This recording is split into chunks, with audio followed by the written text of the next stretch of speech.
And this is from the memoir of Army Chief Narawan, quoting his book. The tanks were within a few hundred meters of Indian positions on the Kailash range. हुई ही नहीं है तो किस पुस्तक को यहाँ पर उल्लेख करना चाहते हैं उनके बारे में। संसद का बजट सत्र चल रहा है और इस दौरान लोकसभा में ऐसा हंगामा हुआ कि कार्यवाही बार बार स्थगित करनी पड़ी। मौका था राष्ट्रपति द्रौपदी मुर्मू के अभिभाषण पर धन्यवाद प्रस्ताव की चर्चा का।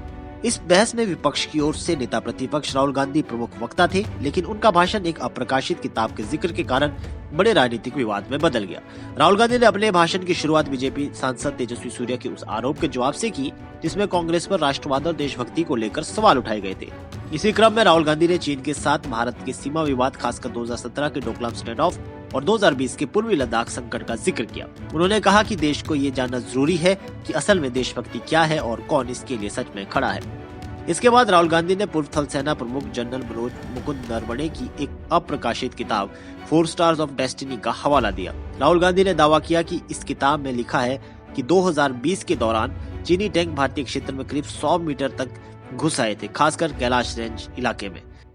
And this is from the memoir of Army Chief Narawan. And I'd like you to listen nicely. You will understand exactly who is patriotic, who is not. It'll take a little while. So this is about when 4 Chinese tanks were entering Indian territory. They were taking a ridge in Doklam, and the army chief writes, and I quote from an article that is quoting his book. The tanks were within a few hundred meters of Indian positions on the Kailash range. No, sir. No, only started. No, please don't. Rahul Gandhi का कहना था कि सरकार लगातार कहती है कि 1 inch भी जमीन नहीं गई, लेकिन सेना प्रमुख की इस किताब में एक अलग तस्वीर दिख रही है। उनका उद्देश्य सरकार की चीन नीति पर सवाल उठाना और कांग्रेस पर लगे राष्ट्र विरोधी आरोपों का जवाब देना था। जैसे ही राहुल गांधी ने किताब के कथित अंश पढ़ने शुरू किए, सत्ता पक्ष ने कड़ा विरोध जताया। रक्षा मंत्री राजनाथ तुरंत खड़े हुए और उन्होंने राहुल गांधी पर सदन को गुमराह करने का आरोप लगाया। किताब प्रकाशित ही नहीं हुई, फिर उससे उदाहरण कैसे दिया जा सकता है? ये लोकसभा के नियमों के खिलाफ है। जो पुस्तक प्रकाशित हुई ही नहीं है तो किस पुस्तक को यहाँ पर उल्लेख करना चाहते हैं उनके बारे में। माननीय अध्यक्ष, इसके बाद गृह मंत्री अमित शाह ने भी आपत्ति जताई। उन्होंने कहा किसी भी मैगजीन में छपी बातों के आधार पर अप्रकाशित किताब का हवाला देना उचित नहीं है। विवाद लीडर ऑपोजिशन ने ही समाप्त कर दिया है।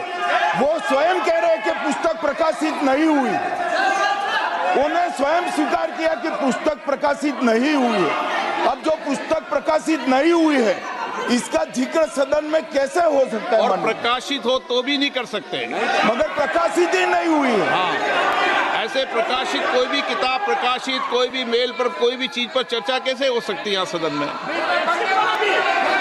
मैगजीन कुछ भी लिख सकती है। अप्रकाशित किताब का हवाला देना संसद की परंपरा के खिलाफ है। सत्ता पक्ष के सांसदों ने नारेबाजी शुरू कर दी, जबकि कांग्रेस सांसदों ने पलटवार किया। शोर शराबा इतना बढ़ गया कि सदन की कार्यवाही बाधित हो गई। लोकसभा अध्यक्ष ओम बिरला को हस्तक्षेप करना पड़ा। लोकसभा अध्यक्ष ओम बिरला ने कहा, सदन के नियमों के अनुसार अप्रकाशित दस्तावेज या असंबंधित मीडिया रिपोर्ट्स का हवाला नहीं दिया जा सकता है। केवल सत्यापित तथ्यों पर चर्चा होनी चाहिए। ये पूरा विवाद जनरल MM नरवणे की अप्रकाशित आत्मकथा 4 स्टार्स ऑफ डेस्टिनी से जुड़ा है। ये किताब लगभग 1 साल पहले लिखी जा चुकी है, लेकिन रक्षा मंत्रालय और विदेश मंत्रालय की सुरक्षा मंजूरी के इंतजार में अटकी हुई है। किताब में डोकलाम स्टैंड ऑफ, पूर्वी लद्दाख में चीन के साथ तनाव, अग्निपथ योजना और सीमा प्रबंधन से जुड़े कई संवेदनशील मुद्दों का जिक्र बताया जा रहा है। लीक हुए एक्सट्रैक्ट्स के मुताबिक जनरल नरवणे ने उस दौर की स्थिति, कोविड महामारी, कमजोर अर्थव्यवस्था और संभावित 2 मोर्चों की चुनौती को लेकर अपनी चिंताओं का जिक्र किया है। हालांकि सरकार का कहना है कि राष्ट्रीय सुरक्षा से जुड़ी जानकारी होने के कारण किताब की समीक्षा जरूरी है। संसद में इस मुद्दे ने देश का ध्यान आकर्षित किया है। अब सरकार के लिए भी ये चुनौतीपूर्ण रहने वाला है कि आखिर उस घटना को सरकार जनता से क्यों छुपाना चाहती है सरकार ने जनता के सामने स्थिति को क्यों साफ नहीं किया? भारत जैसे लोकतांत्रिक देश में जनता को जानने का हक है। बहरहाल अभी ये तय नहीं है कि ये किताब कब पब्लिश होगी। सरकारों को समझना होगा कि किसी भी तरह की बोलने की आजादी को दबाया नहीं जाना चाहिए। इस किताब को किसी सामान्य मानवीय ने नहीं लिखा है। ये किताब एक ऐसे शख्स ने लिखी है जो भारतीय सेना का अभिन्न हिस्सा रह चुका है। आने वाले दिनों में इस मुद्दे पर क्या राजनीति होती है देखने वाली बात होगी। फिलहाल इस खबर में इतना ही। देश और दुनिया की बड़ी खबरों के लिए देखते रहिए पंजाब केसरी टीवी। हमसे जुड़े रहने के लिए हमारे YouTube चैनल को सब्सक्राइब करें और नई वीडियो की नोटिफिकेशन के लिए बेल आइकॉन को दबाएं।